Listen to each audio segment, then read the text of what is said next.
আবারও নজর রাখবো বাংলার খবরে। পশ্চিমবঙ্গের বিশ্ববিদ্যালয়গুলি এই মুহূর্তে সেখানে কলেজের যে ইউনিয়ন রুমগুলি রয়েছে সেই রুম বন্ধের নির্দেশ দেওয়া হয়েছে।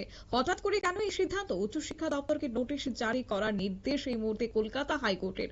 ছাত্র সংসদ নির্বাচন সংক্রান্ত জনস্বার্থ মামলায় চাঞ্চল্যকর রায়। যা বিস্তারিত আমাদের সঙ্গে যুক্ত হয়েছে প্রতিনিধি সৌম্য মুখার্জি। সৌম্য, কি জানতে পারছো? দেখো, এটা জানা যাচ্ছে যে কলকাতা হাইকোর্টে বিচারপতি সৌমেন সেন এবং বিচারপতি স্মিতা দাস ডিভিশন বেঞ্চ বৃহস্পতিবার একটি জনস্বার্থ মামলার রায় দিতে গিয়ে পশ্চিমবঙ্গের সমস্ত কলেজ এবং বিশ্ববিদ্যালয়ের ইউনিয়ন রুমগুলো তালাবন্ধ রাখার নির্দেশ দিয়েছে এবং এই মর্মে পশ্চিমবঙ্গের উচ্চশিক্ষা দপ্তরকে একটি নোটিশ জারি করতে হবে বলেও তারা নির্দেশ দিয়েছে।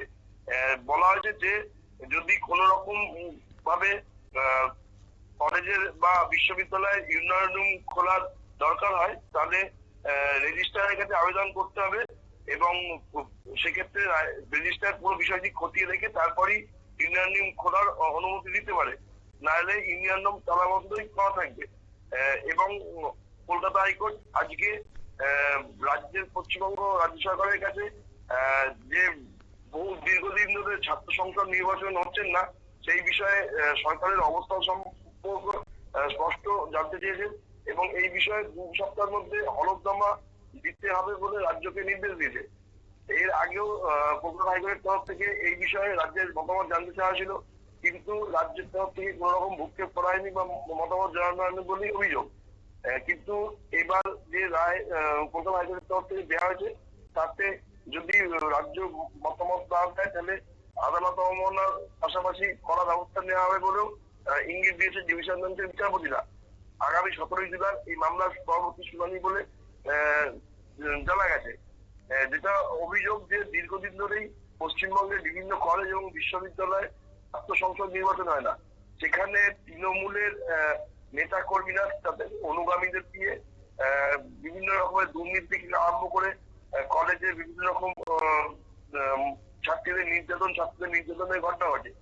এই অভিযোগ জানিয়ে সিপিএম এর তমলুক লোকসভার প্রার্থী এবং সিপিএম এর অন্যতম বক্তা হিসেবে পরিচিত আইনজীবী সায়ন বন্দ্যোপাধ্যায় একটা জনস্বার্থ মামলা করেছিল কলকাতা হাইকোর্টে এবং সেই মামলার শুনানিতেই বৃহস্পতিবার কলকাতা হাইকোর্ট কলেজ এবং বিশ্ববিদ্যালয়গুলো ইউনিয়ন রুম বন্ধ রাখার নির্দেশ দিয়েছে। তাদের বক্তব্য হচ্ছে যে ছাত্র সংসদের ভোট না করে ইউনিয়ন রুম খোলা যাবে না, এমনটাই নির্দেশ দেওয়া হয়েছে।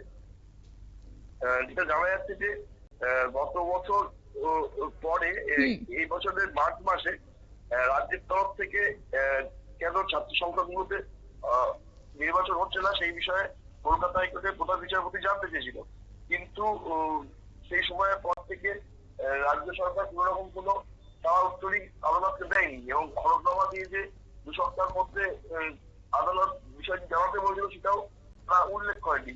ফলে বিভিন্ন বিরোধী রাজনৈতিক দলের ছাত্র সংগঠনগুলো এই নিয়ে বিক্ষোভ দেখাচ্ছিল। গত 20-21 এপ্রিলে কলকাতা বিশ্ববিদ্যালয় এই বিষয়টি বিক্ষোভ হয় এবং সে জায়গায় ছাত্র সংসদ নির্বাচনের দাবি করা হয়। বিরোধীদের অভিযোগ হচ্ছে যে বিভিন্ন কলেজগুলোতে এই মনোজিৎ বিশ্বের মতো ছাত্র নেতাদের রেখে দিয়ে কলেজে দুর্নীতি এবং ছাত্রছাত্রীদের উপর নির্যাতন চালাচ্ছে তৃণমূল কংগ্রেস এবং এগুলো যে কসবা কলেজের ঘটনা তারই প্রমাণ বলেও তারা অভিযোগ করছে। সেই বিষয়গুলো নিয়েই আজকে 2 পক্ষের আইনজীবীদের মধ্যে কলকাতা হাইকোর্টে জোর সওয়াল জবাব হয়। তারপরেই কলকাতা হাইকোর্টের ডিভিশন বেঞ্চের বিচারপতিরা পশ্চিমবঙ্গের সমস্ত কলেজ এবং বিশ্ববিদ্যালয় ইউনিয়ন রুমগুলো তালাবন্ধ রাখার নির্দেশ দিয়েছে এবং এই বিষয়টা প্রকাশ্যে আসার পরেই বিভিন্ন বিরোধী দলের ছাত্র সংগঠনগুলো তারা উল্লাস প্রকাশ করেছে এবং তৃণমূলকে সামনের ভোটের আগে যে একটা বড় ব্যথা দেয়া গেল বলেই তারা মন্তব্য করছে। শতাব্দী, ধন্যবাদ। অর্থাৎ সম্প্রতি পশ্চিমবঙ্গে ঘটে যাওয়া কসবার ল কলেজে গণধর্ষণ কাণ্ড, তাকে কেন্দ্র করে রীতিমতো তোলপাড় রাজ্য। তারই মধ্যে সিবিআই তদন্তের নির্দেশ দেওয়া হয়েছে এবং সেই উত্তাল মুহূর্তের মধ্যে এবার সংসদের ছাত্র সংসদ নির্বাচন নিয়ে জনস্বার্থ মামলায় চাঞ্চল্যকর তথ্য উঠে এসেছে। সংবাদ আপাতত এই পর্যন্তই। পরবর্তী আপডেটের জন্য চোখ রাখুন শুধুমাত্র নিউজ ভ্যানগার্ডের পর্দায়। নমস্কার।